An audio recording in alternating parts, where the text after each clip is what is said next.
Bhojpuri cinema के star Gunjan Singh Nawada Lok Sabha चुनाव में राजनीतिक परिवर्तन ला पाएंगे। भोजपुरी सिनेमा जगत का प्रसिद्ध चेहरा गुंजन सिंह अब नवादा से निर्दलीय उम्मीदवार के रूप में राजनीति में उतर चुके हैं।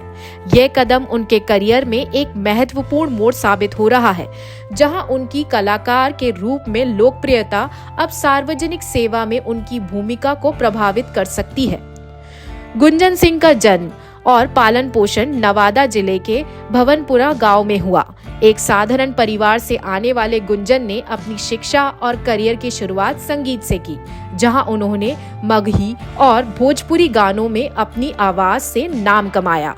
राजनीति में उनका यह कदम अपने क्षेत्रीय लोकप्रियता का उपयोग सामुदायिक विकास के लिए करने से उनकी प्रतिबद्धता को दर्शाता है। सालों से गुंजन ने संगीत से लेकर अभिनय तक अपनी क्षमता का विस्तार किया और 2018 से 2023 तक कई भोजपुरी फिल्मों में मुख्य भूमिकाएं निभाईं।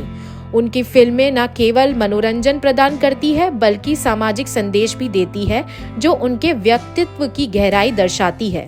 भोजपुरी इंडस्ट्री में सालों की मेहनत के बदौलत गुंजन सिंह ने करोड़ों रुपए की संपत्ति और खूब सारा नाम कमाया।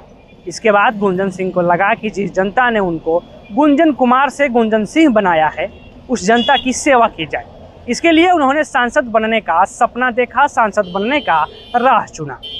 आपको बता दें कि गुंजन सिंह ने पहले ही ऐलान कर दिया था कि अगर वो चुनाव लड़ेंगे तो सिर्फ और सिर्फ नवादा लोकसभा सीट से ही लड़ेंगे।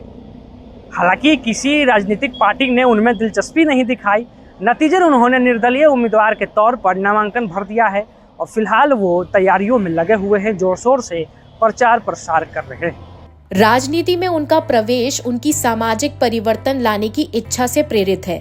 नवादा से निर्दलीय चुनाव लड़ना उनकी इसी उद्देश्य का हिस्सा है। अपने फिल्मी करियर के बाद गुंजन सिंह ने राजनीति में कदम रखा है। वे नवादा से निर्दलीय चुनाव लड़ रहे हैं। उनका मुकाबला स्थानीय बड़ी राजनीतिक शक्तियों से है, जिसमें एनडीए के विवेक ठाकुर और राजद के श्रवण कुशवाहा शामिल है। भोजपुरी इंडस्ट्री में नाम कमाने के बाद एक साधारण परिवार का बेटा गुंजन सिंह आज करोड़ों रुपए की संपत्ति का मालिक है। आपको बता दें, गुंजन सिंह के पास 3 लग्जरी कार हैं, जिनमें से प्रत्येक का नंबर 5555 है, जो उनका लकी नंबर माना जाता है। इसके अलावा उनके पास और उनकी पत्नी के पास मिलाकर करीब 1.25 किलोग्राम सोना है। उनकी वार्षिक कमाई और संपत्ति में समय के साथ स्थिर वृद्धि हुई है। गुंजन सिंह अपने चुनावी प्रचार में जोर शोर से लगे हुए हैं और अपने संगीत और अपनी फिल्मी करियर की लोकप्रियता का उपयोग करके वोटरों से जुड़ने की कोशिश कर रहे हैं। उनका उद्देश्य अपने कलात्मक जीवन में अर्जित अनुभवों को जनसेवा में लगाना है।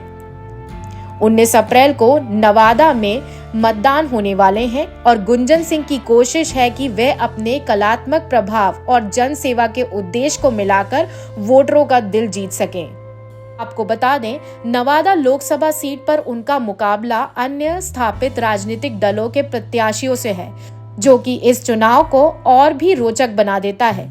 गुंजन सिंह का यह फैसला ये भी दर्शाता है कि किस प्रकार भोजपुरी इंडस्ट्री के कलाकार अपनी लोकप्रियता और सामाजिक पहुंच का उपयोग राजनीतिक और सामाजिक परिवर्तन के लिए करना चाहते हैं। इस चुनाव में गुंजन सिंह की भूमिका केवल एक प्रत्याशी की नहीं, बल्कि एक युवा आवाज की भी होगी, जो कि स्थानीय मुद्दों और युवा वोटरों की आकांक्षाओं को समझता है। उनके चुनाव प्रचार में उनकी फिल्में और संगीत की पृष्ठभूमि निश्चित तौर पर एक महत्वपूर्ण कारक होगी।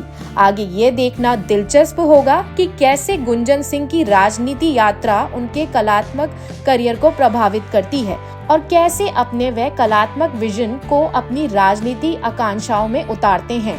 हम आपसे गुजारिश करते हैं कि 19 अप्रैल को अपने नजदीकी मतदान केंद्र पर जाकर मतदान करना ना भूलें। पटना से लोकल 18 के लिए सच्चिदानंद की रिपोर्ट।